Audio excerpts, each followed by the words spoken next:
Organization of Nigeria in ridding our nation of substandard goods due to consistent market surveillance and raids. See something, say something. Standards Organization of Nigeria, improving life through standards. The Honorable Minister of Youth and Sports Development, Barrister Solomon Dalong, will inaugurate the governing boards of the 3 parastatals under the ministry. Day, Thursday, 29th March 2018. Venue, VIP Lounge, National Stadium Complex, Package A, Abuja. Time, 10 a.m. Board members are kindly advised to refer to Punch newspaper of Monday, 19th March and Leadership newspaper of Thursday, 22nd March 2018. For further enquiries, please contact S.Y. People or Oladipupo Idowu on these numbers. Olushade Adeshola, Permanent Secretary, Announcer. Shop, shop, shop, shop, shop, shop. Ladies and gentlemen, allow me to introduce. Shop, shop, shop, shop. Let's go, yeah.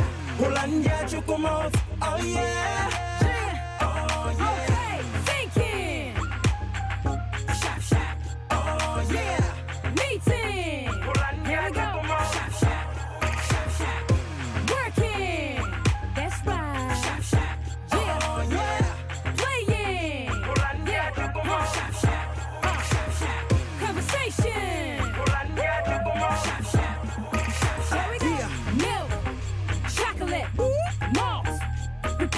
Ready to drink, Hollandia Chocomo. Shop, shop, nutritious drink every day. Drink it up, I want it. Shop, shop, drink it up. We want it. Shop, shop, drink it up. Everybody want it. Shop, shop, let's go, let's drink it up. Hollandia Chocomo, oh yeah. Shop, shop, nutritious drink, yeah. The winning energy and great Milo taste, now ready to go. Milo. The winning energy and great Milo taste, now ready to go. Milo. The winning energy and great Milo taste, now ready to go. Milo.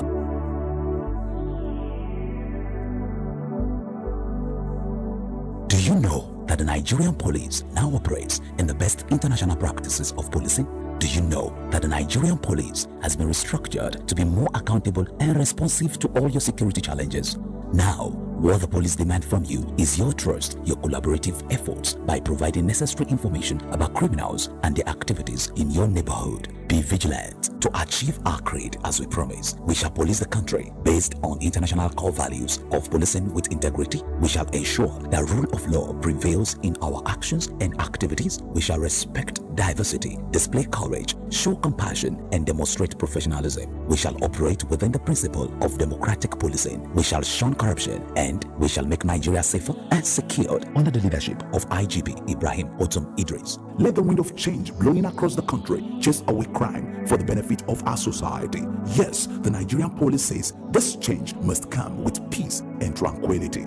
This message was brought to you by the Public Relations Department of the Nigerian Police Force.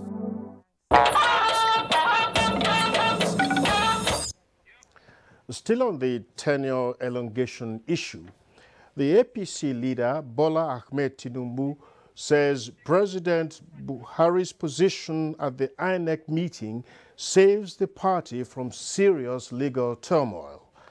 In a statement, he says if the elongations were deemed illegal, then all subsequent party actions, including the nomination of all candidates for elective offices, might also be of questionable legality. Such a predicament, he says, would constitute an unnecessary and mortal blow to the party and its role in promoting progressive governance to Nigeria. Asiwaju Bola Tinubu notes that it is a good day for those who cherish democracy and legality. The president's action will also serve to strengthen the party by allowing party members, including present incumbents, to seek to contribute to the party by vying for executive offices as they see fit.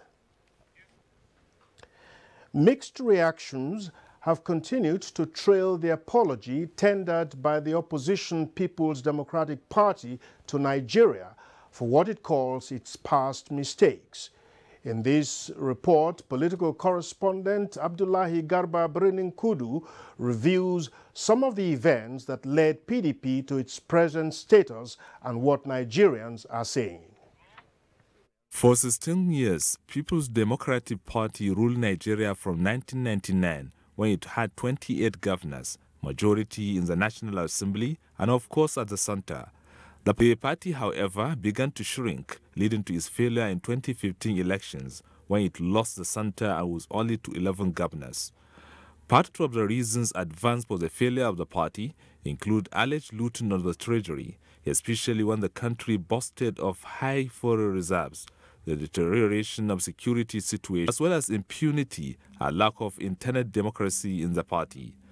At the national discourse organized by the party, PDP's current leadership came out to admit these mistakes and ask for forgiveness from Nigerians. Apologize generally to Nigerians and ask for forgiveness. But for the ruling All Progressives Congress and its chieftains, the apology is rather coming too late and unjustifiable. They need to go beyond this groveling apology. They need to come clean and confess their sins. And then from that, Nigerians may now begin to consider what kind of atonement they will need to go through. Is it the official saying that corruption and legalizing of corruption, that corruption, stealing isn't corruption? What Buhari administration is doing now is that by his frugal management of the economy, PDP feels that their looting propensity is being enhanced. They now want to confuse the Nigerians so that they can have another bite to their looting characteristics. Other Nigerians have also been reacting to the PDP's apology. If they win now, they will start where they stop again. We Nigerians or we the masses will accept the apology. Now that we are going out from recession, so we can still come back to the main bag again so that this thing will continue like that. No, guess how we can't vote for PDP and we can't forgive them. Political observers say only time and events will tell whether the apology will hold water few months to the elections. In Abuja, Abdullahi Garba Kudu, NTA News. The federal government has asked the People's Democratic Party, PDP, to go the whole hog with its apology to Nigerians by returning all the funds looted from the public treasury under its watch during its 16 years in power. In a statement issued in Abuja, the Minister of Information and Culture, Lai Mohammed, equally challenged the party to show the genuineness of its apology through a discernible change of attitude. The minister said PDP presided over an unprecedented looting of the public treasury, perhaps the worst of its kind in Nigeria or anywhere else in the world. Therefore, the best evidence of penitence for such a party, he stressed, is not just to own up and apologize, but to also return the looted funds, as anything short of that is mere deceit. Lai Mohammed added that even with the paucity of funds, the present administration has spent an unprecedented amount of money on infrastructural development and social investment programs, among others. Therefore, returning the looted funds will provide more money for these programs and make life more meaningful for Nigerians. And so there will be no better apology than that. The statement continued by reminding the PDP of the quote, "If you find yourself in a hole, stop digging," which applies to the PDP at this time. Lai Mohammed chided the PDP to press the reset button and stop sabotaging the work of this administration through their reckless statements and unfounded allegations. He also advised the party to play responsible opposition politics and put Nigerians' interests over and above partisan interests. The minister advised the party to temper its desperation to return to power and spend quality time in the purgatory in its quest for forgiveness. The federal government has reassured Nigerians of its commitment to implement the Economic Recovery and Growth Plan of the 2018 budget when passed into law by the National Assembly. It was the position of the Minister of State, Budget and National Planning and others who attended the second National Budget hearing. The hearing was at the instance of the Joint Senate and House Committee on Appropriations. National Assembly correspondent Kenneth Nanim reports. It was a gathering to evaluate how far the 2017 budget has been implemented in various government ministries, departments and agencies, as well as trace the roadmap for the implementation of the 2018 appropriation that is yet to be passed by the National Assembly. We should use this great opportunity of this platform for the entire day to address the areas of our concern, whether their revenue targets, their revenue performances, their assumptions, their area of clarity. Legislators are constantly in touch with their constituents and are therefore in a position to appreciate their peculiar priority needs, which they can then articulate in the budget. The ministers explained progress made so far in the 2017 budget implementation despite paucity of funds. They expressed the hope of achieving the desired developmental infrastructure, security, good healthcare services through a viable and sustainable economic policies. We shall continue to leverage private capital and counterpart funding for delivery of infrastructure. We also intend to use the prisons funds in order to train prisoners and to contribute to government's efforts towards diversification to agriculture. We achieved 5,000 megawatt distribution capacity, even though we were producing 7. We needed to bridge that gap of 2,000 and do an expanded distribution network intervention. The health sector has suffered a lot from a lot of industrial action, and a lot of it has to do with inadequate provision for salary. Some members of the Joint Committee and other stakeholders raised various concerns on the execution of capital projects in the budget, especially on road construction and electricity generation. They also urged the ministries to always consider those with special needs in their projects. Why we have this public hearing is also to allow public participation so that it will be a people's budget. It was also a consensus that points raised at the public hearing will be well harmonized to achieve a better budget system in Nigeria. Kenneth Nanim, NTA News. One of the beauties of democracy is the concept of continuity of government, but that may not appear to be so in many African countries. However, in the effort to strengthen democratic principles in Nigeria, the Buhari administration has taken up the challenge to clear all long-standing obligations inherited by the present administration. He has therefore written to the House of Representatives requesting the passage of a bill to that effect. National Assembly correspondent Ignatius Nkwo reports. Obligations. Speaker Yakubu Dogara read the executive communication to members, highlighting the inherited obligations which President Muhammadu Buhari seeks to clear in the interests of national development. Unpaid obligations to pensioners, salaries and promotional arrears to civil servants, obligations to petroleum marketers, contractors and suppliers, debts, unpaid power bills and obligations from tariff reversal in 2014, export expansion grant, EEG scheme debts, judgment debts. Debts owed states by the federal government was also included among the obligations to be cleared. Refunds to state governments for projects undertaken on behalf of the federal government. Security matter was considered as Representative Bosun Oladele from Oyo State moved the motion on the need for security agencies to deploy security personnel to Irebo, Orelope, Olorunshogo Federal Constituency of Oyo State to check what he described as part of killings in the area as members observed the minute silence in honor of those killed during the attacks. They storm villages to maim, loot, and even kill in search of food. And they've gone to about 200 villages within Oyo State or within that federal constituency alone. What have we done to strengthen our borders? The House considered and approved the report of its committee on works on a bill for an act to repeal the Federal Roads Maintenance Agency and to enact the Federal Roads Bill for the establishment of the Federal Road Authority. From the National Assembly, Ignatius Nkwo, NTA News. The federal government has declared Friday the 30th of March and Monday the 2nd of April 2018 as public holidays to mark Good Friday and Easter Monday.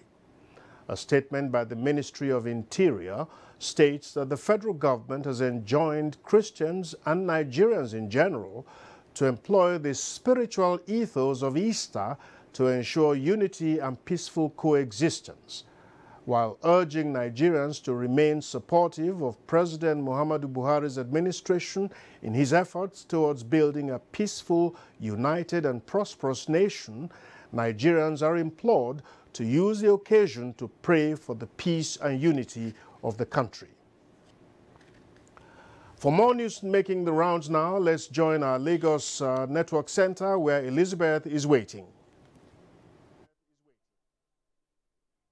It's nice to see you, Shola, and I'm honored to read with you tonight. Welcome to Lagos. Innovative mechanisms aimed at deepening financial inclusion towards addressing issues bordering on savings and other financial investments have been identified as prerequisites for a stable financial system in the country.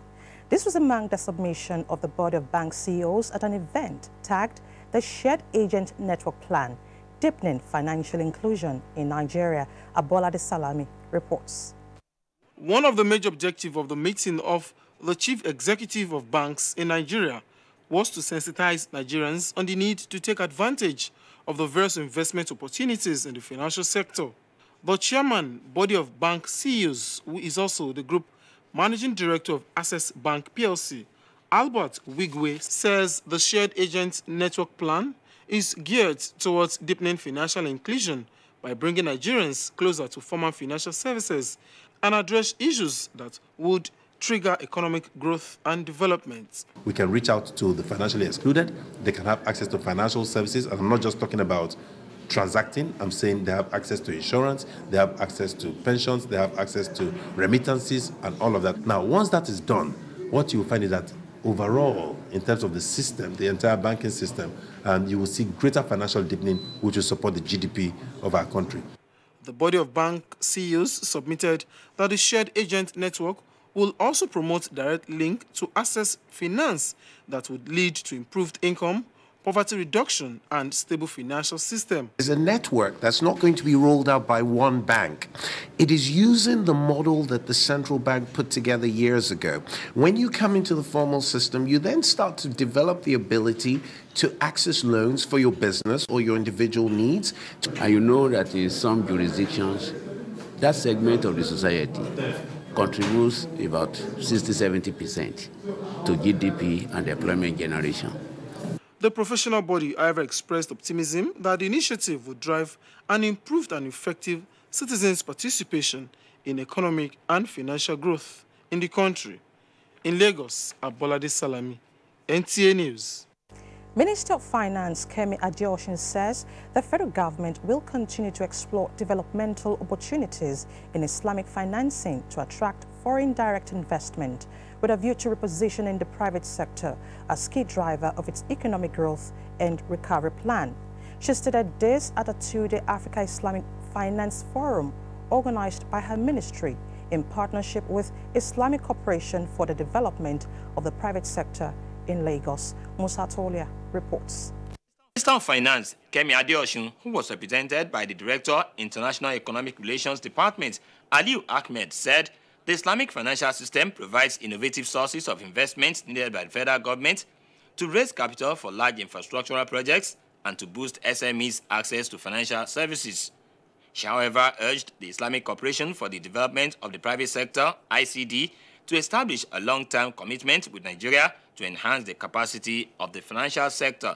This event therefore provides an opportunity for both local and international market players to explore the inherent developmental opportunities in Islamic financing in Africa. The risk-sharing feature of Islamic finance can be a helpful tool for the Nigerian economy in this respect. We are here to make business for the people, the community, the different communities go forward.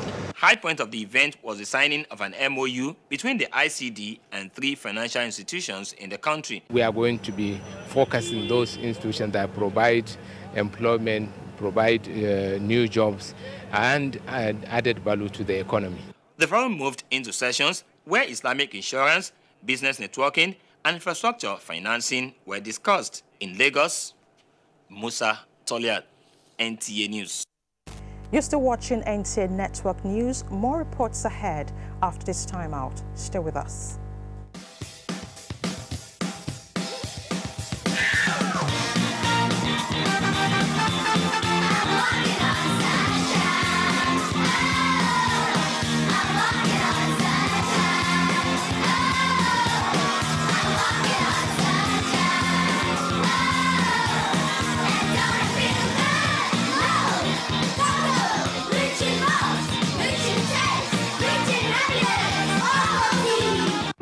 All TVs say picture quality, but never mention the most important color, black. It uncovers the hidden details of nature, brings out the richness in all colors, and reveals life. With self-lighting pixels, only OLED TVs make perfect black, and perfect black creates perfect color. LG OLED TV.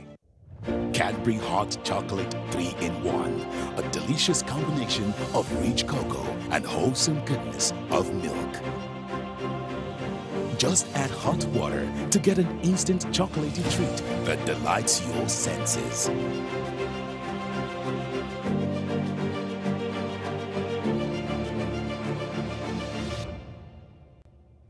Cadbury Hot Chocolate 3-in-1. Just add hot water. My teacher said germs attack and make tiny holes in the teeth. And they are more active at night. So you have to remember to brush your teeth at night. But Dad forgets to brush his teeth at night. Ah, he'll get cavities. Pepsodent Cavity Fighter with double action and protection power helps prevent cavities during the day and at night works hard to repair tiny holes before becoming cavities. Pepsodent Cavity Fighter with double action for daily day and night cavity protection.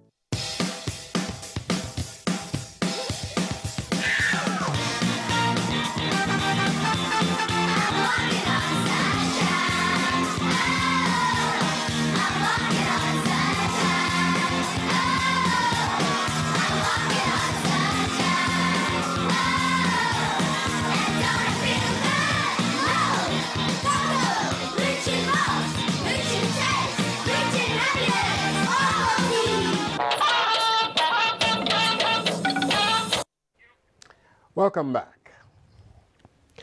Federation Accounts Allocation Committee fails to agree at its monthly meeting as the central bank injects over $200 million in its latest intervention. Details of these and more with Musa Abubakar on Business News.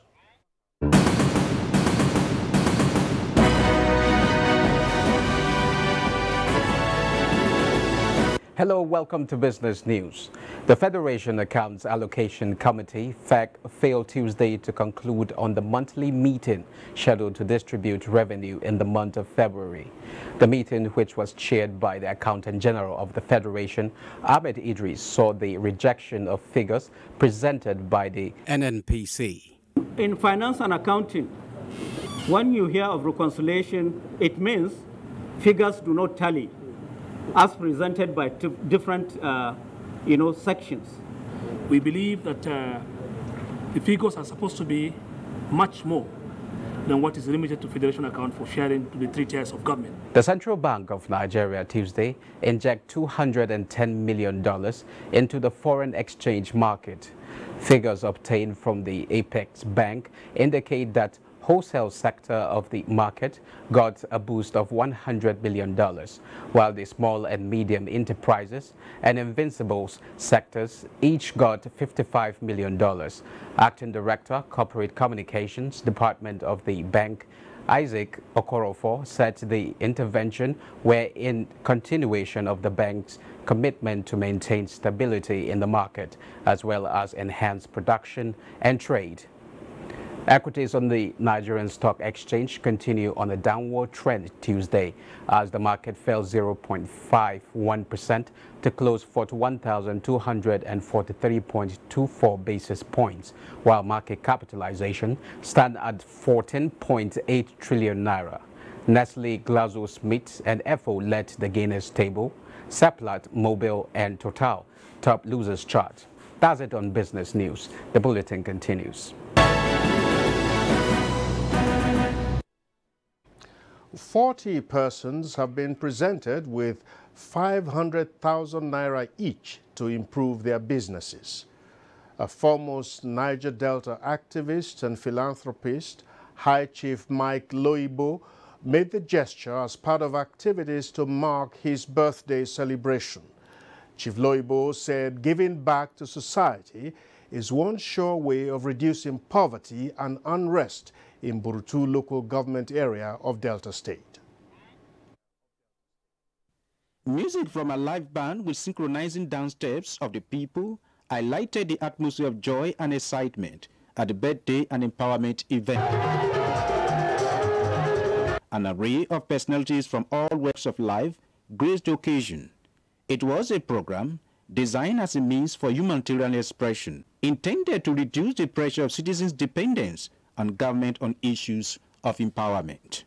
The 40 persons empowered received cash or check for the sum of 500,000 naira each. High Chief Mike Loibo stresses that the gesture was not because he was seeking any political support, but was motivated by his desire to touch lives positively. I believe that a life without affecting your neighbor is no life. My own is to give back to society and support good governance.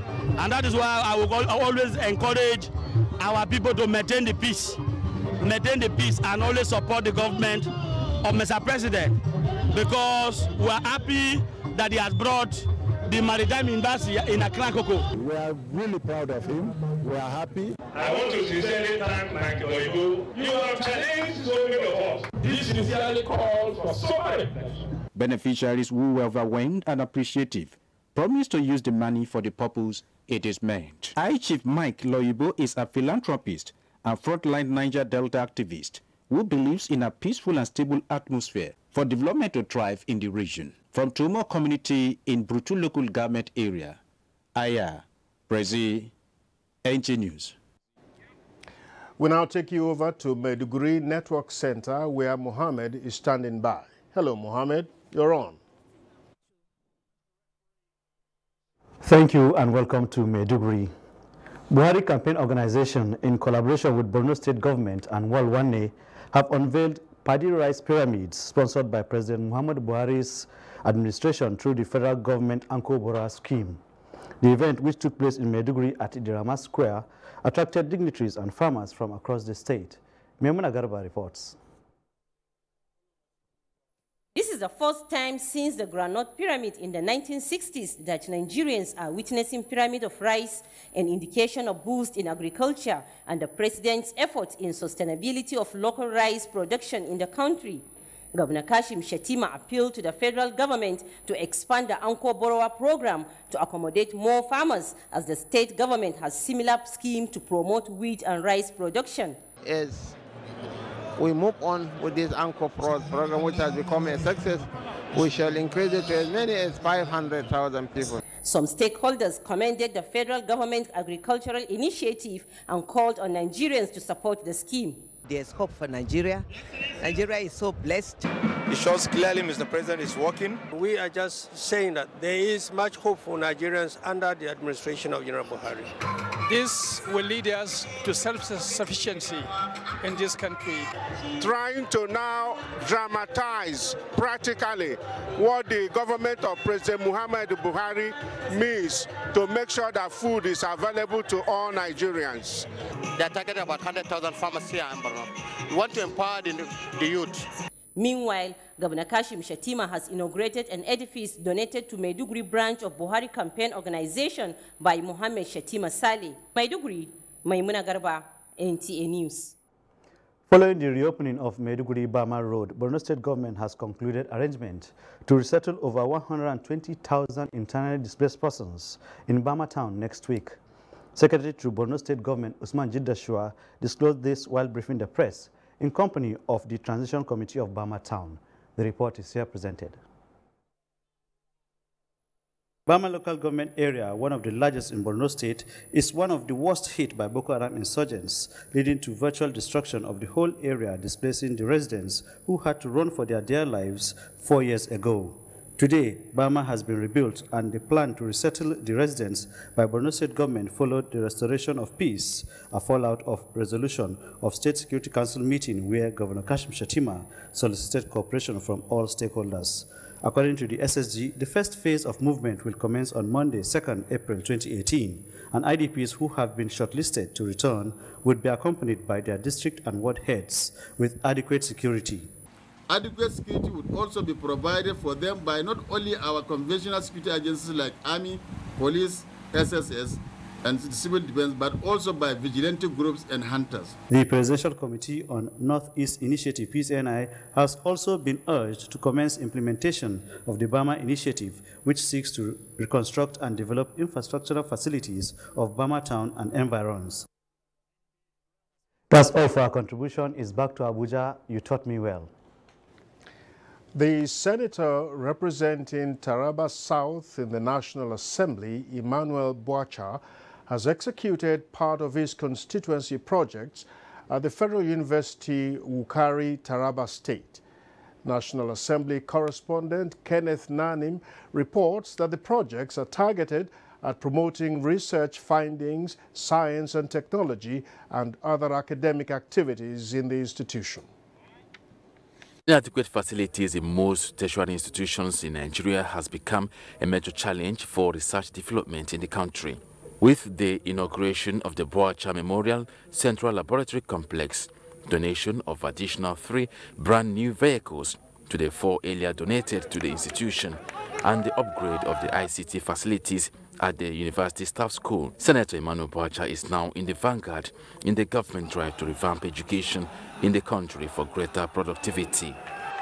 What you see me do year in, year out is bringing to you that which is your own, because I am your messenger.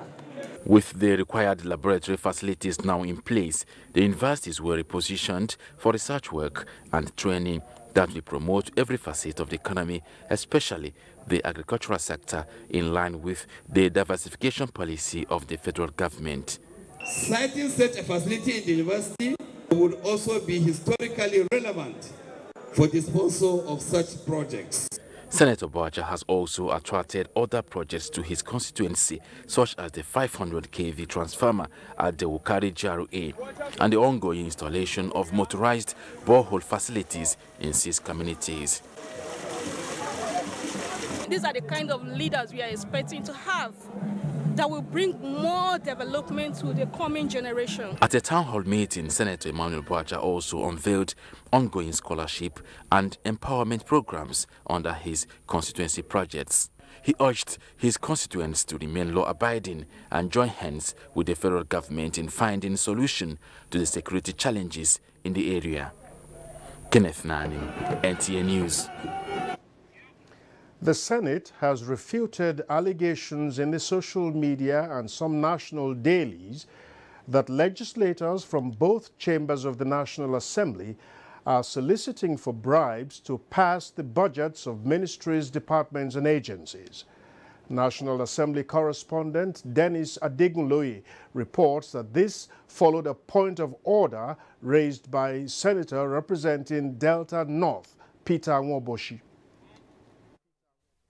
The allegations of sharp practices by legislators have been circulating for several days, and the senators took exception to these with a call to bring to book those who are responsible for what they consider a smear campaign against the National Assembly. It is unfortunate that many of us are being dragged into this unfortunate situation. I know that many of you did not collect that money. This is scandalous. So I think that to put this to rest and to let the public know and maintain the integrity of this House, this issue must be thoroughly investigated. This matter impinges on the integrity of this Senate for the last 2.5 years since we started. We've never had this kind of report. This matter is referred to ethics and privileges and ensure that within a week, will fully investigate this matter and bring a concise, accurate report for us to consider. Let us hold our comments until the end of the investigation, and then we will decide what to do at that point. The ongoing saga concerning Senator representing Kogi West, Dino Malai, and various allegations against him also came to the fore in a point of order raised by Senator Issa Misau representing Bauchi Central. The legislators believed that due process in the case has not been followed, and a principle of democracy is to allow for tolerance of divergent views. They mandated the Joint Committees on Judiciary and Police to investigate the matter and report back in 2 days. Plenary was subsequently adjourned to allow APC senators to attend the second National Executive Committee meeting of the party. From the National Assembly, Dennis Adegunloye, NTA News. We'll now take another commercial break. Join us again. The released Dapchi schoolgirls, the euphoria, success story and lessons is the focus this week on NTA Tuesday Live. NTA Tuesday Live, incisive, informative and educative.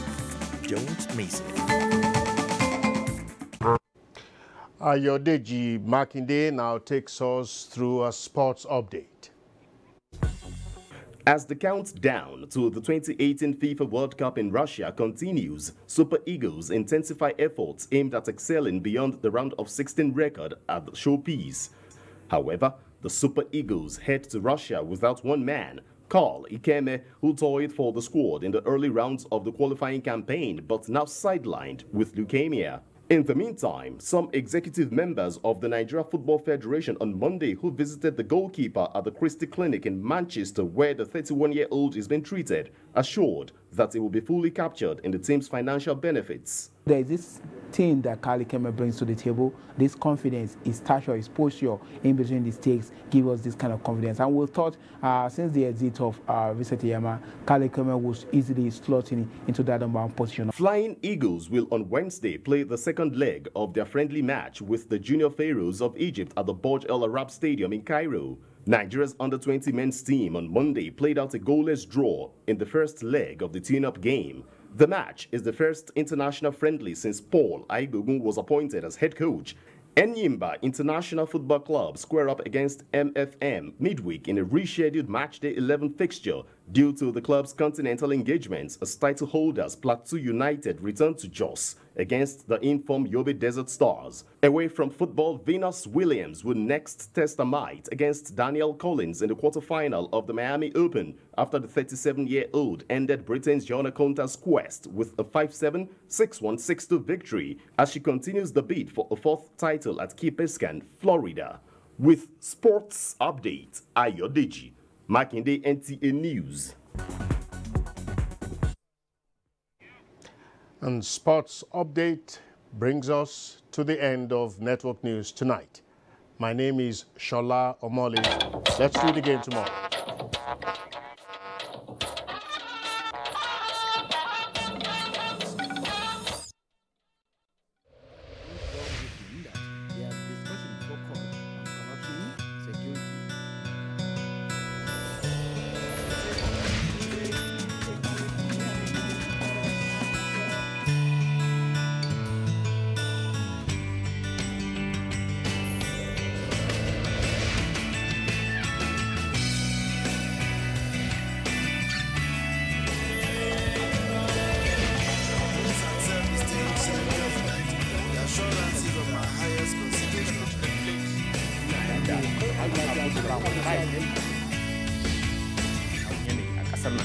yadda za a samu cikakken ci gaba saboda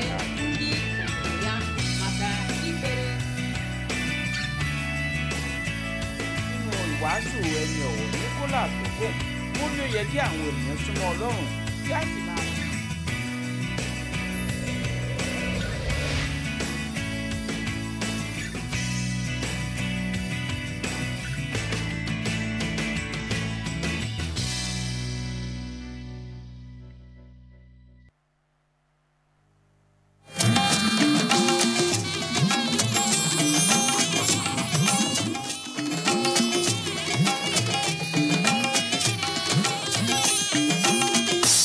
This is the network service of the NTA. Hate speech is not a joke. It incites genocide and crimes against humanity. Most of Africa's civil wars are caused by hate speech from one tribe against another. We don't want it here. The Nigerian government stands firm against hate speech. Under no conditions whatsoever should we tolerate or excuse or justify hate speech or hateful conduct of any kind, especially where such is illegal. There's no doubt that the resurgent push for separatism, as well as the rising cases of ethnic and religious disharmony, are all traceable to the growing phenomenon of hate speech. One nation bound in freedom, peace and unity. Nigeria, one nation, one people. This is a public service announcement brought to you by NTA. What makes a bottle of origin? Driven by legendary craftsmanship, the flavors of roots, herbs, and fruit come together for a delicious, bittersweet taste. The flavors of origin, expertly blended from root to bottle.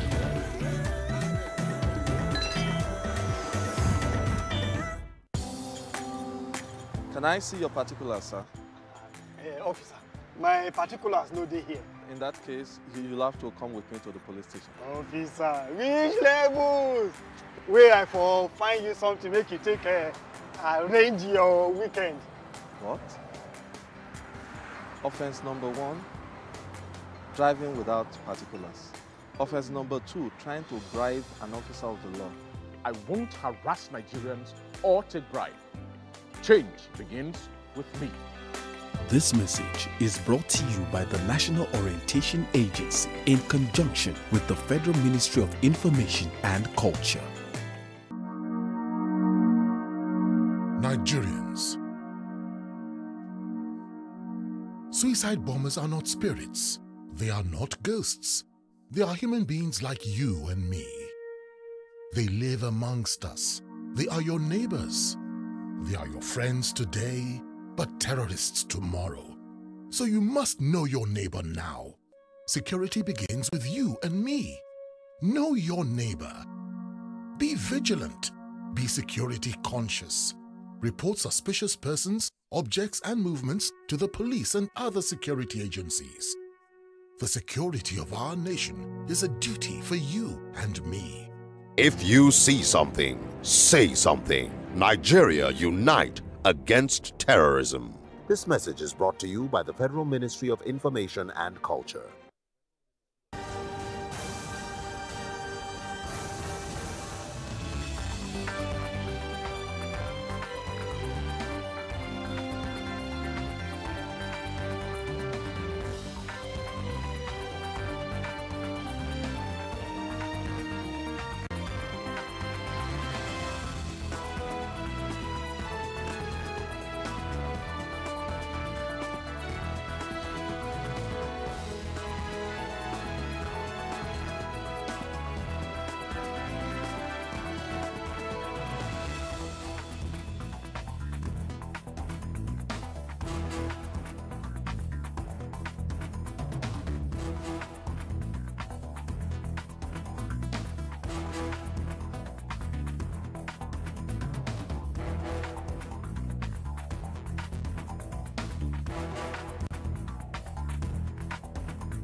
It was Abraham Lincoln in his 1856 speech who said, "The ballot is stronger than the bullet."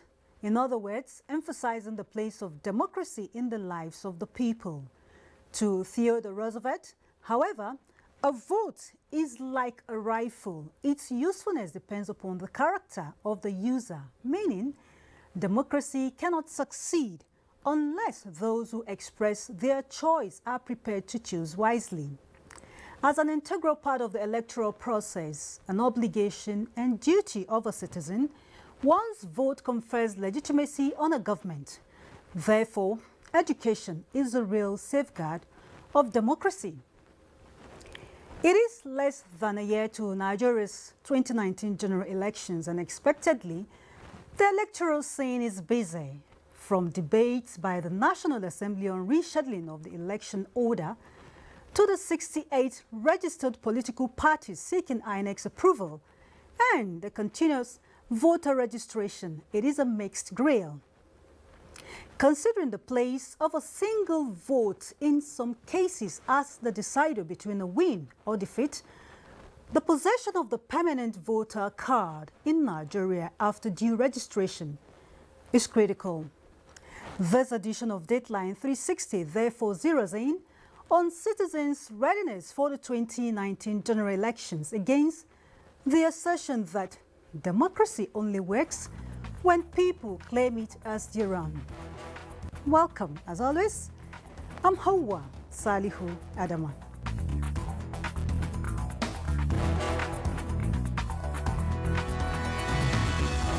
Every election is determined by the people who show up. That's in an ideal democracy, a league which Nigeria currently belongs to. This is Dateline 360. Thanks for rejoining us as we take you through preparations towards the 2019 general elections, with emphasis on owning the major determinant, the permanent voters card. Abdullahi Garba Brininkudu has our lead report this week. Nigeria! Politicians at their best, wooing the voters to give them their mandate.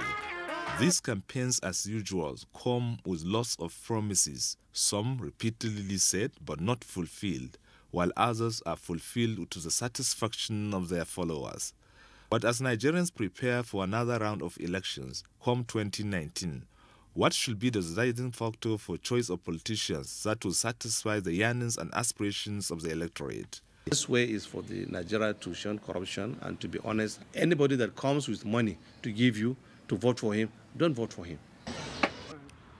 By the provisions of the electoral law, you can only vote when you have your name in the voters register. And when your name is in the voter register, you get the permanent voter cards, which is a requirement for voting in any election in Nigeria. How important is this voter cards to Nigerians? Strongest weapon to fight for bribery. Yes, sir. So how important do you regard this card? That is my freedom. Yes, it's my liberty. I'm not like to go and do voters card because of the situation of nowadays. They know if you go, they will begin to delay you for there. That is why. How are you? I'm fine, sir. Do you have a voters card? I don't have, sir. Why? Just like that. You don't want to vote some months the election? Yes. Why? Just like that. Best known to me. Such a response, it is no wonder that there are about more than 7 million permanent voter cards uncollected at the INEC centers, despite the fact that it is about 1 year since INEC began its distribution. INEC, however, says it is encouraging that more than 69 million Nigerians have made its voters register. That in addition to registering voters, we are also interested in tidying up and cleaning up the voter register. As required by law, at the end of each quarter, the register is displayed nationwide for claims and objections.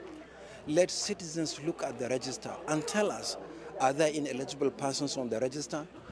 To improve on the credibility of the process, the Commission introduced a permanent voter card with security chiefs in 2014 and used in 2015 general elections to match the introduction of smart card reader in Nigeria's election. If you don't have the permanent voter card, you are powerless as it has to do with elections. You are voiceless. And as a matter of fact, we say it's permanent voter card, aka make your choice. You can't make a choice if you don't have your permanent voter card. And Sun, however, remains on more voter education for both the process and deepening Nigeria's democracy. The political parties are supposed to be the major stakeholder in terms of educating citizens about issues of the electoral process, because these political parties are the ones who are beneficiaries, primary beneficiaries of the electoral process. They are the ones that... Because our country has an agency that needs to enlighten the country before. They have to be proactive. So I urge National Orientation Agency to be proactive in this respect, not only in this voter registration. But politicians are the beneficiaries of these electorates once they go to vote. The higher the number of voters, the more they will benefit out of it. Then you see, if you leave it at the hands of the politician, party will only give information that is benefit to them. However, by whatever yardstick, political observers believe democracy is the best system of governance because it allows for choice. And that choice can only be done by only people who participate in the process. For the electorate, it's for them to get their voter cards and participate in choosing whom they want to elect as their leader. Reporting for Deadlines 360, Abdullahi Garbaguno. True Abdullahi, rather than express frustration on the performance of a government after elections, the only way to secure the future of a country is by using the PVC to decide the right leadership. And that's why our next set of reports will give a situation across the country. Our starting point is Kano, one of the states with the highest voting population in Nigeria. And Fatima Sanusi Karaye is our guide. Population is one of the fundamental features of Kano, and it plays a crucial role in elections, with an estimated population of about 11 million as of 2011. Kano State has been described as one of the states in the country with high number of registered voters. According to Independent National Electoral Commission, INEC, there are about 4.9 million people who registered as of 2015. Today, that number has risen from 4.9 to 5.2 million people. But the question here is, do these people know the power of voters' card? A 65-year-old Hajia Hassatu of Kololo village at Bichi local government area of Kano State is one of the classical examples of people with voting power but lacks adequate knowledge to apply it. This could be due to cultural inhibitions which seems to weigh her electoral decisions down. My card is at home. I will go out and vote, but if my husband said we should go. It is important to know that electoral process is one of the bulwarks of democracy, with voters as major stakeholders. I registered, first of all, in order to be a patriotic citizen of the country. Secondly, in order to use my voter's card to vote for the person I wish. I want to vote the person I know will work for people like me. I have voter's card because I want to vote someone who will work for me. I'm a Nigerian. I love my country and my state, so I will use my power to vote who I think is fit to lead me. There had been some concerns that underage voters may have been used to boost election outcome in the state, but stakeholders are resolute in the state electoral process. Do you have the cases where young people that are not up to age registering here?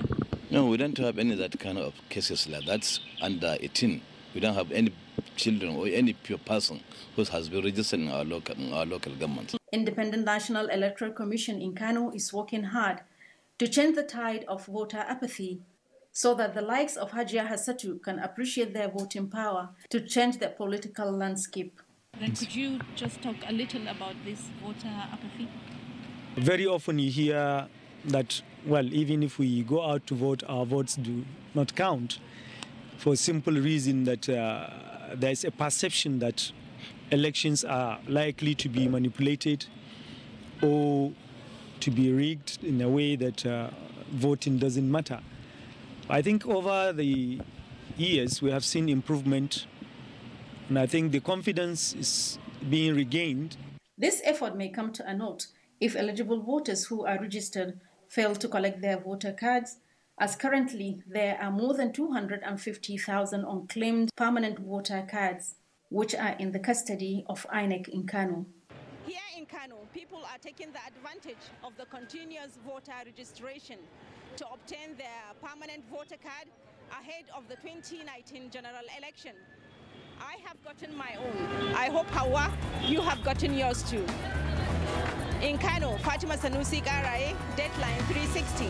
Very well, Fatima. But let's join Onengie Fine Face in Port Harcourt, South Nigeria, where we understand awareness on the significance of the PVC is on the increase. If you best not come out to do voters card, then go say person no come out. But as you come out like that, I bet we could go beg them for us. We could do the voters card, I beg. We don't try. Sunday hold us. 6 months, nothing I don't chop unless this of power buy why they chop. We call by December and say this year. Now this year I even came because of this voters card, not do my BVM on my bank. There's no way I can withdraw money. Still at now, then still turning or say we should come back later, come back later. It's not good now, which is without voters card now we cannot vote. Number one is very slow. Let's tell ourselves the truth. And number two, they don't have manpower. I'll only recommend that the government should make the systems more available than this, so that if we have more numbers of systems here, you know, it will make the job easier. These complaints on loss of man-hours, inadequate staff and direct data capture machines, unfriendly weather and environment suffered during the long hours of waiting, and the sheer irritation of regular visits to INEC offices for what should be a simple exercise characterized the continuous permanent voter card registration and collection exercise at the onset in 2017 and early 2018. The electoral umpire, the Independent National Electoral Commission, INEC, responded swiftly. Political party leaders, individuals and groups joined the train of public enlightenment on the importance of PVCs. At the commencement of the voter registration exercise in Rivers State, INEC offices in literally all the LGAs were filled to capacity by voters who were eager to get registered. At that point, it was all complaints about how difficult the processes were. Today the case seemed different. In fact, here at the Port Harcourt City Local Government Office of INEC, for the first time we see people seated comfortably under the cover of a shade, waiting patiently to get registered. Well, as I came, I know different people, but I never to wait much time that the thing don't reach my hand. That is very easy to come and very easy to go. With the positive changes recorded in many INEC registration centers, and with a little more commitment to extend same to all local government areas of the state, one can only expect that by 2019, all eligible voters in Rivers State would have received their permanent voter cards. For Deadline 360, I'm Onengie Fine Face. Not only Rivers, but all over Nigeria, Onengie, many thanks. Ironically, while the initial mixed feelings in Nigeria's South is being replaced with optimism, Toluwa Lokpe Kainde in Ogun State has what could be considered disturbing. Hundreds of residents of Abeokuta, she reports, are yet to claim their PVCs. In less than a year to the general elections, registration and collection of permanent voters' cards have become more crucial as the level of sensitization is daily on the increase, even in the southwestern area of Nigeria and particularly in Abeokuta, the Ogun State capital. No doubt the eligibility of the electorate on the day of election is dependent on the PVC as the only instrument that guarantees access to the ballot box. However, as many as are better sensitized are willing to obtain the voter's card, even though the process seems cumbersome and time-consuming. For the past 4 hours, we are still waiting because we don't know when they will now call on us. This is St. Peter's Anglican Primary School, Ake, Abeokuta, one of the INEC voters registration centers in Abeokuta South local government area. You're here for the voters registration. What has been your experience? How has it been? Yes, over 2 hours ago I've been here. Everything is going fine. Everything is going fine, smoothly? Yeah, absolutely. So you're optimistic, like in a few minutes' time you will be done here? Yes, in like 1 hour's time, everything will be done. Of concern, however, is the number of unclaimed PVCs across Ogun State. Out of about 1.6 million plus that registered, 425,000 PVCs are yet to be collected than ever before. The electorate in the states are now better informed on the power of their votes, beginning with obtaining the permanent voters card, PVC. For Deadline 360, I am Toluwa Lokpe Kainde. Awareness of the importance of the PVC without actual possession, the electoral umpire says, simply means giving up the power of one's voice in matters that affect such. Now, to Nigeria's northeast, where Naomi Aboko is on standby to bring us to speed on the situation there, considering the peculiar nature of a people displaced due to insurgency. Since the commencement of continuous voter registration exercise in April 2017, about 300,000 eligible voters in Borno State have successfully registered. The exercise started with 27 centers, constituting one each for all the local government areas in the state. In Borno, we have just about 69,000 PVCs that are yet to be claimed. And this accounted to issues of double registration, multiple registrations, and PVCs of deceased persons. The number of CVR centers were later increased with 21, making 48 due to massive turnout of people with cases of loss of PVCs resulting from displacement caused by the insurgency. For communities still taking refuge in Maiduguri, CVR centers were established in all the internally displaced persons camps, making it easy for eligible voters to participate in the exercise. Advise the public, especially those in the IDP camps, to please not register more than once, because that will count against the total voters in the state. As part of effort to ensure eligible voters get to register in areas hard to reach around the state, INEC Borno State, in synergy with Nigerian Air Force, airlifted staff and electoral materials to Ngala, Kalabalge, Mobar, Dikwa, and Banki. Local council chairmen, on the other hand, have also been mobilizing their people on the need to obtain the voter's card, stressing that it is the only way to effect change in the democratic process. The effect of the insurgency has not deterred the IDPs in the camps and within host communities coming out to register. And with the awareness programs making huge impact, with significant population obtaining the temporary and much later the permanent voters' cards. However, this is a clear indication of prospects for massive turnout of voters coming 2019 general elections. For Deadline 360 in Maiduguri, I am Naomi Abu. That's the spirit, Naomi, not allowing one's situation to deprive him or her of rights enshrined in the Constitution. And to our last bet this week by Saliu Abdullahi.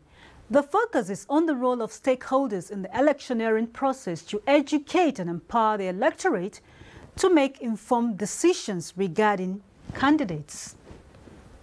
Political observers believe that one of the fundamental steps to having a smooth election is educating the electorate on how to make right decisions in all the processes of election. This is in line with experts' views that elections cannot be genuinely democratic unless voters are made to know and understand the means, plans and programs of various contestants, which in turn will equip them to cast informed votes and make right decisions. People need to know who is running for an election to a legislative position or to an executive position, that the decision they are making to vote for a particular person is the right one. After elections are conducted, all those involved in election monitoring end up criticizing the electoral umpire, in this case, the Independent National Electoral Commission. 2019 is just around the corner. Can we know what the Intercontinental Leadership Initiative intend to achieve in terms of educating the electorate? In practical terms, I'll be addressing the youth of Nigeria. I'll be addressing the youth of Nigeria because the youth, a lot of people will say, the youth have not been given a chance in Nigeria, the youth have been marginalized in Nigeria. But is that really the case? Some people go to the extent, the same old men we saw since 70s up to now, there are still people. The question is this: are the Nigerian youth ready for leadership? So until we stop stomach infrastructure, we cannot get developmental infrastructure. Records from the Independent National Electoral Commission, INEC, and some election monitors have shown that in the 2015 general elections, only 68 million people, less than 38% of the country's population, participated due to challenges of voter awareness and education. And that's why we've been working on the legislative side of things to get an electoral act in place We've been advocating for an electoral offences commission so that it's in place that would then bring people to account for failures to obey electoral laws. Keep an eye on what the Electoral Commission is doing, draw to its attention the challenges people are having, whether it is with registering in the continuous voter registration exercise, identifying themselves in the voter register, or even coming out to come out and vote. In a short while, Nigerian electorates will be interacting with politicians from about 68 political parties, even though the messages they will be sharing with them is not yet known. How does INEC intend to empower prospective voters through education? We are going to have a lot of interaction, apart from training, with nearly every stakeholder that we have for 2019 general elections. However, experts believe that if key stakeholders re-strategize and educate people on best ways to be actively engaged before, during, and even after elections, it will be better for the nation's democracy, as the best candidate will occupy the right positions. In Abuja, Salihu Abdullahi for Dateline 360. Indeed, Salihu, with political campaigns for the 2019 general elections expected to start in earnest by November the 18th, and election proper by February 2019, there is no overemphasizing that fact. Today in Nigeria, the only legitimate instrument that guarantees accessibility to the ballot box, and by extension who determines the fate of the people, is the PVC.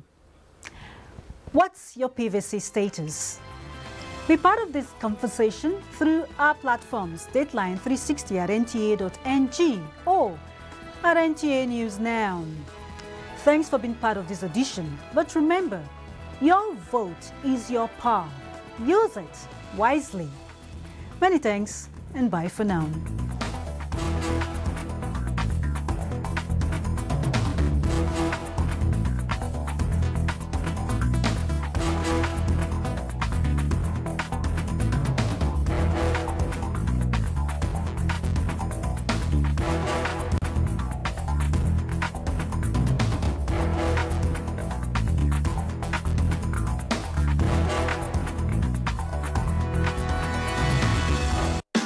You are watching NTA, Nigerian Television Authority. For more information and news updates, visit our website at www.nta.ng, or you can follow us on Twitter at NTA News Now, or you can like us on Facebook at NTA Network News. Stay connected on our YouTube channel at www.youtube.com/NTA News Online. Watch our live stream at www.nta.ng/live. NTA, you can't beat the rich.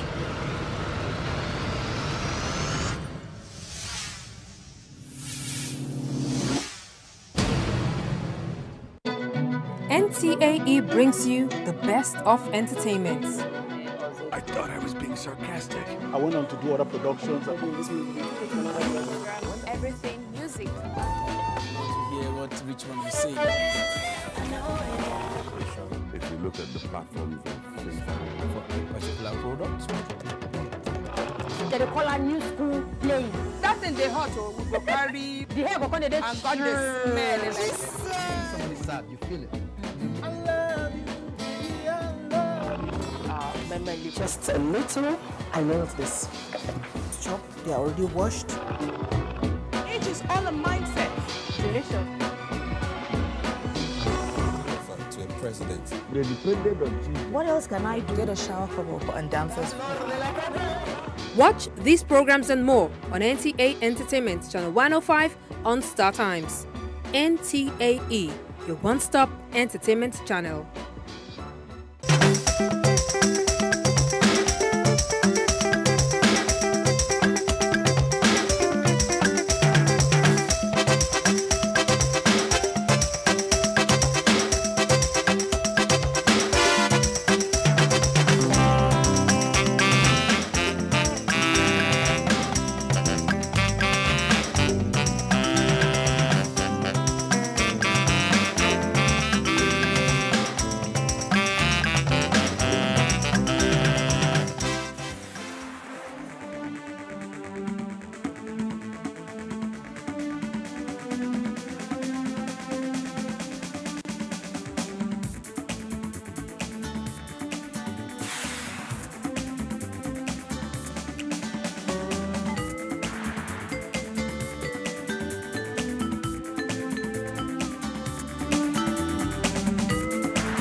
Hello and welcome. This is NTA Tuesday Live and I'm Cyril Stober.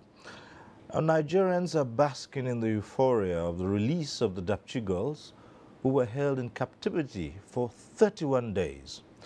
Now the release of the girls, coming after the government pledged to bring them back safely, has been described as a demonstration of matching words with action in the commitment to the security of lives and property.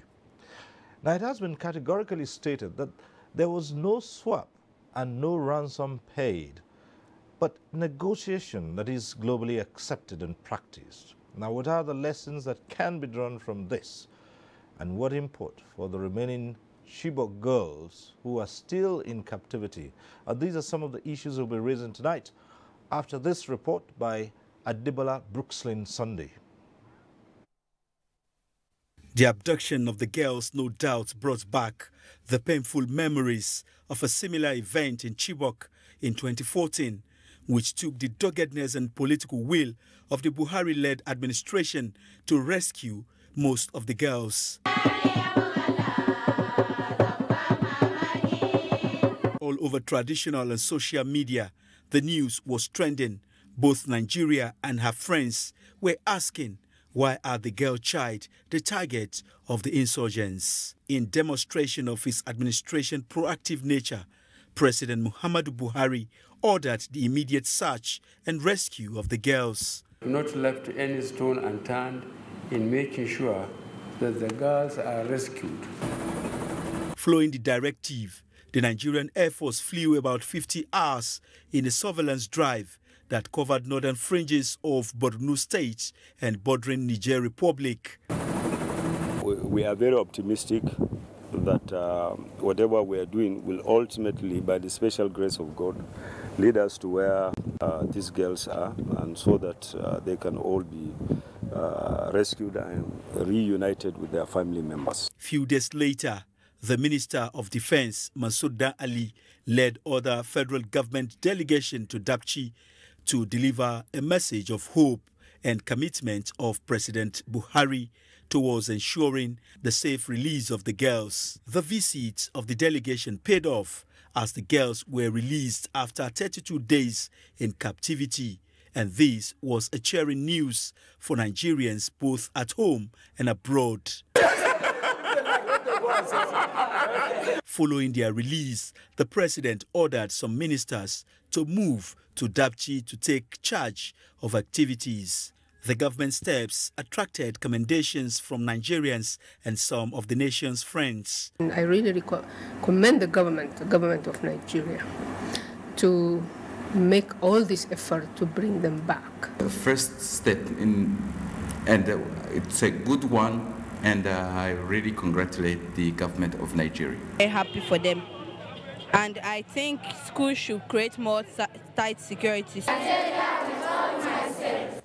However, the girls, including a boy, were given a state reception by President Muhammadu Buhari, where he sounded a note of warning to service chiefs. I want to thank you for saving our life. God bless you, sir. Security chiefs have been warned in clear terms that any lapse on their part will be viewed seriously. And when the nation was celebrating the release of the girls, the issue became politicized. Their campaign to unseat President Muhammadu Buhari is fueling their desperation. Nigerians should prepare to see more avalanche of disinformation and fake news in days to come. But they should also not lend any credibility to such reports. They belong to a trash can. At some point, you would even assume that the leading opponent to our administration, which is the PDP, it's like they were clinking glasses in their office that Dapchi girls had been stolen. They have to look for a strategy if they have to win the next election. They are not going to win election on the basis of Dapchi because we have won back the girls. Though the girls have since been reunited with their parents, but Nigerians still await the safe return of Leah, the only girl remaining in the captivity of their abductors. Some of the questions begging for answers now are, what will happen to the only boy among the released victims of insurgents who has been out of school, and what else can or should be done to forestall a recurrence.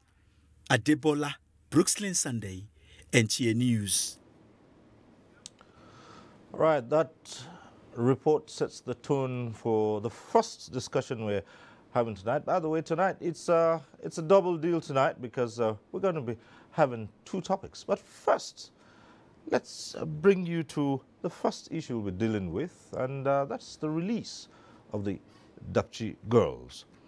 I'd like to introduce to you guests who will be joining us on this discussion. Let me welcome to this program the Special Advisor to the President in Media and Publicity, Mr. Femi Adesina. Thanks for being here with us. Thank you. Good evening. We're also here tonight with Brigadier General John Temlong, who's the pioneer commander of the Multinational Joint Task Force, BAGA, and he's the President of the Alumni Association of the National Defense College. Thanks for being here. Thank you very much. Good evening. All right. And joining us from our Maiduguri studio is Major General Nicholas Rogers, who is Commander Operation Lafia Doli. Thanks for being with us here. Thank you. And also joining us from our Lagos Network Center is Captain Umar Aliu, a security analyst. Thanks for joining us tonight. Good evening. Thank you. All right, as we always do on this program, we acquaint you with the procedure. At the appropriate time, you can get to be part of the discussion in the studio. The various platforms will be on your screen. We advise you take advantage of those platforms and join in the discussion. Now, however, for those who will be phoning in, we say this every Tuesday. When you get through at the appropriate time, do us a favor, turn down the volume of your TV set. Just reduce the volume. That's the best way to avoid the hurlback or the echo. And the best way to know that your call has been passed through to the studio is you'll see your name appear on screen. Once you see your name on screen, it means your call has been passed through to the studio. We advise that you go straight to the point, ask a question or make a comment. Our guests will respond to such issues as you might raise. And let's also say, don't bother too much about greetings. Just go straight to the point. Once you see your name appear on screen, go straight to the point. Don't bother about all the greetings. So thanks for joining us. And once again, welcome to NTA Tuesday Live. It's all about the release of the Dapchi schoolgirls. And Nigerians generally, and particularly the parents of those girls and the Dapchi community, woke up to the news that the girls had been released. I know so much has been spoken about it in the last few days, but take us through it again. How did this happen? Thank you. Well, the country woke up on Wednesday. It will be a week tomorrow to hear the good news that the girls were back.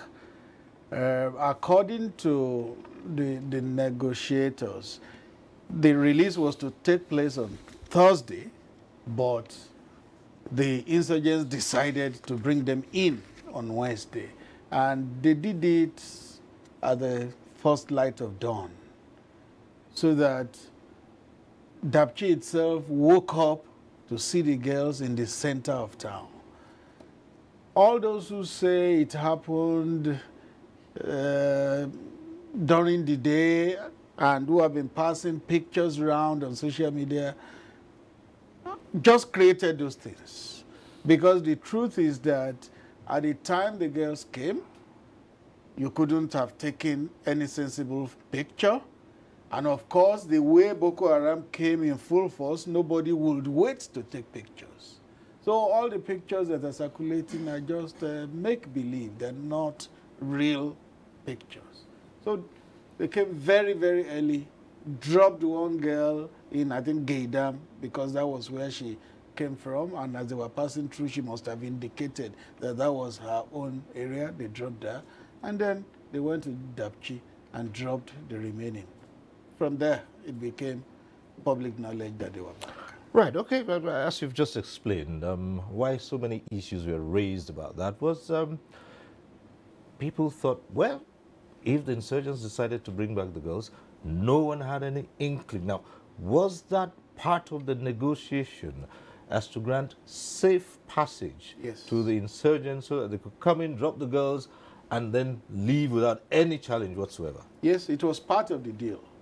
The deal was that the insurgents insisted that they wanted to bring the girls back themselves, and there had been some ceasefire agreements not known to the country a few days before. So the ceasefire held for some days till they returned the girls and they left. All right. Well, we'll be taking up other issues on this, but let's at this point go over to our Maiduguri studio where we have the commander of Operation Lafia Dole. Now, with this happening, I suppose the first thinking of people would be, well, there are still some girls being held in captivity in Chibok. And so they're saying, with all what has happened about Chibok girls, a number of them are still being held. How did the Dapchi thing come to happen? That the insurgents just moved in and they had free rein and they took away the girls.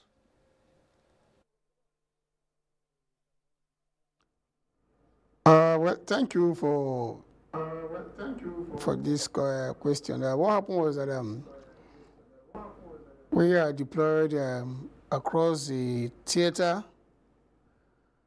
and then when we reviewed the strategy of our deployments and did the risk assessment, there were threats in Kanama and Gaidam and other fringes bordering Niger Republic. And based on that, we had to move troops forward because Dapchi has never been attacked since the issue of insurgency started in this country. And as I speak, Dapchi has never been attacked, was never attacked. And because of the gap and the massive land space we have, it wasn't possible for us to cover all the gaps in land space in our deployment. And these are the gaps that the insurgents used to come into Dapchi and take away the girls. We expected when we left Dapchi and moved forward to Kanama, Gaidam, and other places in the far north, we expected other security agencies to take control of the places that have been liberated. So that was the gap. Right. There are those who have said that there are many questions. Now, we'd just like you to set the record straight. In the wake of the release of the girls, there were many conspiracy theories. In fact, at some point in time, there was something of more like an argument between the military and the police. And some people went out and said, look, the military hierarchy was directed to withdraw. And as soon as they had done that, the insurgents went in and took the girls, suggesting that there was some sort of conspiracy to take away the military commanders from the military station around there so that the insurgents could do it. How do you respond to that?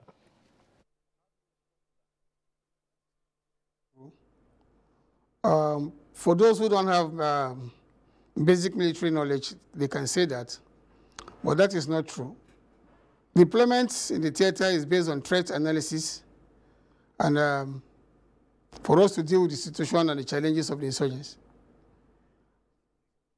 The idea of leaving Dapchi to move further, not only Dapchi and other places, to move further to confront the insurgents, particularly in the bordering areas, because they've been defeated in the hinterland, and they are now moving too far off to the shores of the Lake Chad areas and areas bordering Nigeria-Niger borders, Nigerian-Cameroon border, and the shores of the Lake Chad between Nigeria and Chad. So it was premised on this that troops have to be relocated based on threat analysis. There was no collaboration by anybody or any force to say any instruction from any higher headquarters asking soldiers to withdraw. We can't withdraw, we only move forward. We couldn't withdraw. The use of the language withdraw, I think it's very wrong in the military terminology. We just moved forward. We didn't withdraw from Dapchi. And we expected, like I said earlier on, we expected other security agencies to take over all liberated places. If they've not done that, then there's an issue. Because I know there was a letter written to some other security agencies as far back as January 2017, and also in April last year, asking them to take over these places that have been liberated. And if they didn't do that, then they can be asked questions why they didn't do that. But that will not stop us from moving forward to occupy spaces where we think there are gaps to deal with the insurgents. Let's come back to our Abuja studio here, and we have Brigadier General John Temlong here. And we're looking at this scenario. There is an ongoing war against insurgents to dislodge the terrorists. And so far, at a point in time where Nigerians were beginning to breathe with relief, that the insurgents had been using the terms that we have all heard all the time, decimated, and they're not as degraded, and they are no longer as strong as they were. And suddenly, they moved in with ease. Yes, Dapchi was never under threat. But isn't that the way with insurgents? Look for sub-targets? Yeah, thank you. I think insurgents always look for soft targets. And if you know the terrain that we're talking about, having operated in that area for a long time, it's quite a vast terrain. It's impossible for you to cover everywhere with troops or with manpower. The problem that we have, which I've said often here, is that you defeat an idea with a superior idea. The whole issue is an ideological thing, because they want to impose their own ideology. They want to impose what they want, and that's how they'll be able to radicalize people, recruit people. The force of arms is there to keep you in check, and when you cross the Rubicon, for it to be dealt with. Now, when you deal with this aspect, you have not actually defeated the idea. And so definitely you must take steps until you defeat the idea itself. Then you will now say that you have defeated the whole concept of Boko Haram as a whole, as an ideology. Now, when you degrade them to that extent, they will definitely be looking for soft targets, because they will not be able to withstand the might, the kinetic might of the armed forces. And so they will move in the gaps. And the danger or the problem with asymmetric warfare is that they are within you. So they know where you are deployed. They move to you as friends or as people of that community.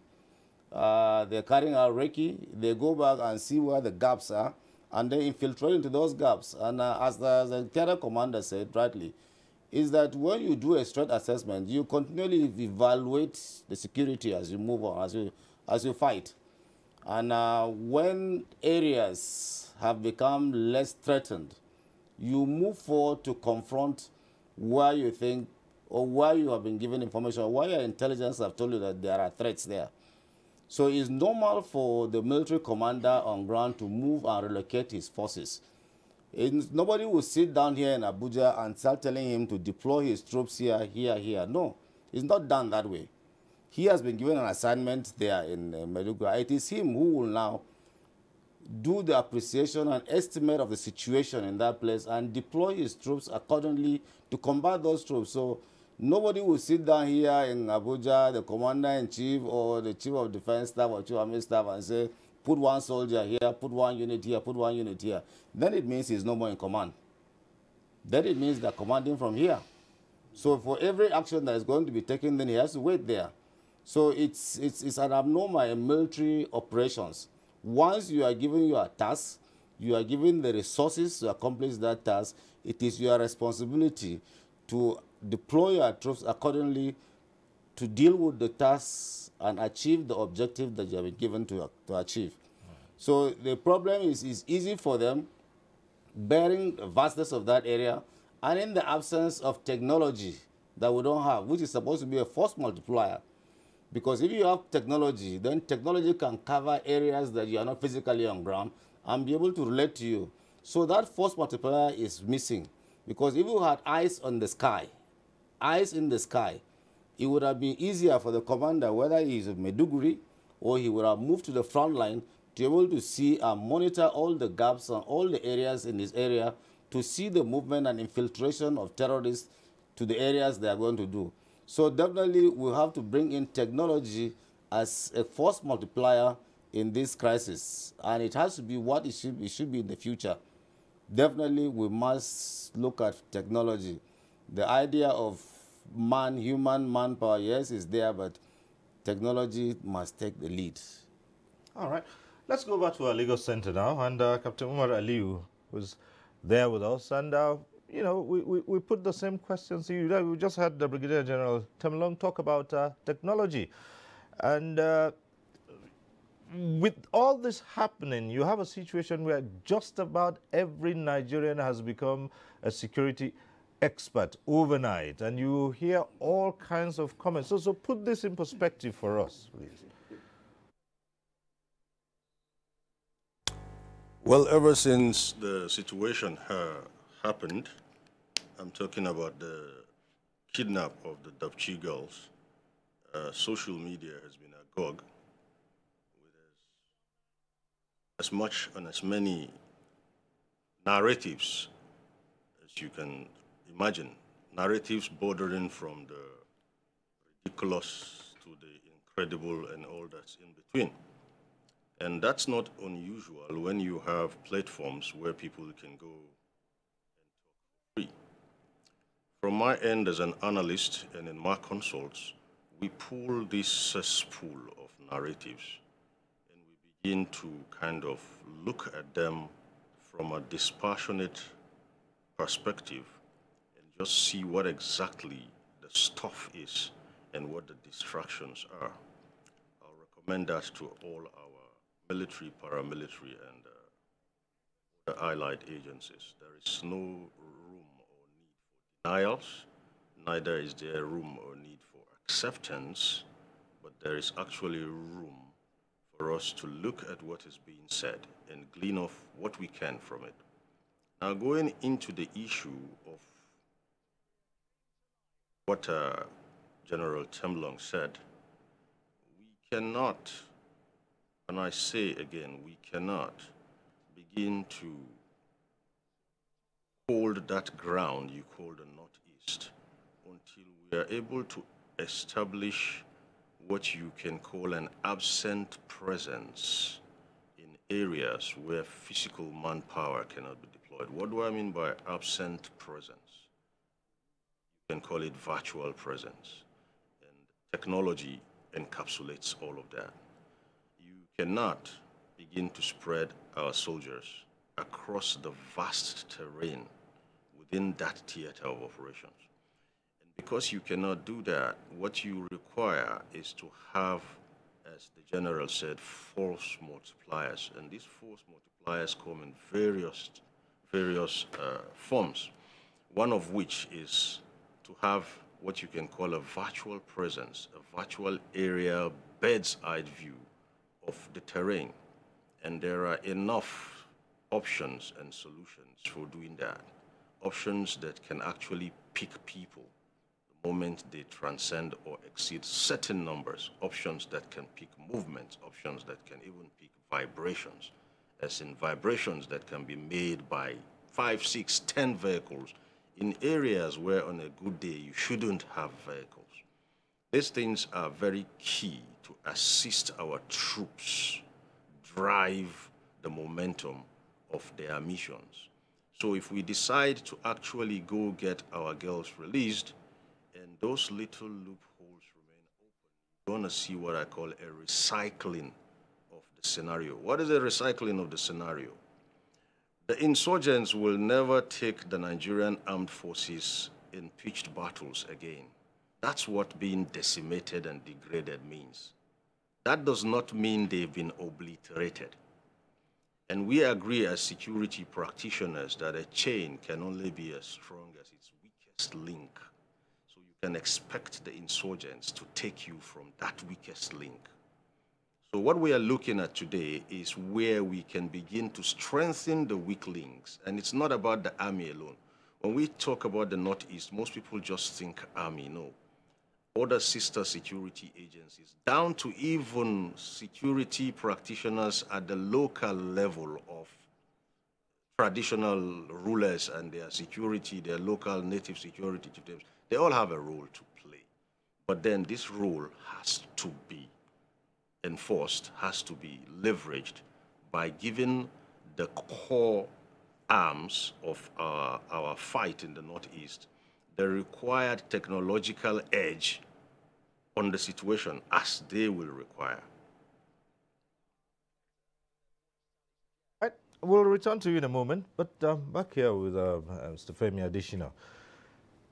Some skeptics have raised this question. Can you really say that no ransom was paid? Because they say, well, I've heard comments like some girls were taken away, a large number of girls, over 100 were taken away. They were kept for just about a month, a little over a month. Of course, while they were in captivity, the insurgents, the kidnappers, the abductors, at least to some extent, fed them, kept them somewhere, and it would have cost something, no matter how little, somewhere, to keep 100+ girls in captivity. And if they would so gladly release them without a dime, the skeptics ask, so what was the point in taking them in the first place? And there was no swap, as you say. It's not as if we'll release some of our members and then we'll give you back the girls. Yes, it's a matter of whether we believe or we don't. There's a saying that to those who believe, no explanation is necessary. But to those who don't believe, no explanation is possible. So it's either you believe or you don't believe. We have heard from those who championed the negotiation, particularly the DSS. They have told us no ransom was paid, no swap was done. It's either we believe or we don't believe. I happen to be among those that believe. It suits me fine. Those who don't believe, I don't know what actuates them. I don't know what spurs them into that unbelief. But I think it's good for us as individuals, it's good for us as a nation when we believe our leaders, particularly those who have proven themselves to be people of integrity. If I have not caught a leader lying to me before, whatever he says, I choose to believe it. But the day I have caught him lying, then I may be between and betwixt when he tells me things, whether to believe or not.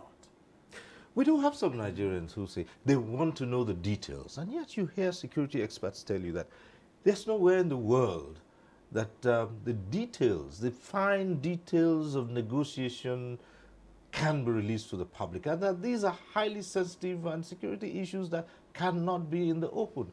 Now, a lot of people would like to point to countries that say they do not negotiate with terrorists and ask, why can't Nigeria be like that?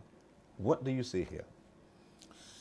Thank you. As a policy, some countries will tell you that they don't negotiate with terrorists, but we have known that in the past, even the Americans that spearhead that, they have done some negotiation with terrorists, and including swapping here and there. So it is in your own national interest. Actually, it's your national interest that you look at. It is in our national interest to have our daughters back to us. It is in our national interest to have them back alive. Yes, you could decide to use kinetic force to try to free them, but the danger there is that you might lose some of them. Now, it's not possible to give out the fine details of all these negotiations because sometimes some people that are involved will not want to be named. It put them at risk. And it probably, at the same time, too, it will make the terrorists to lose confidence in you, too, at the time.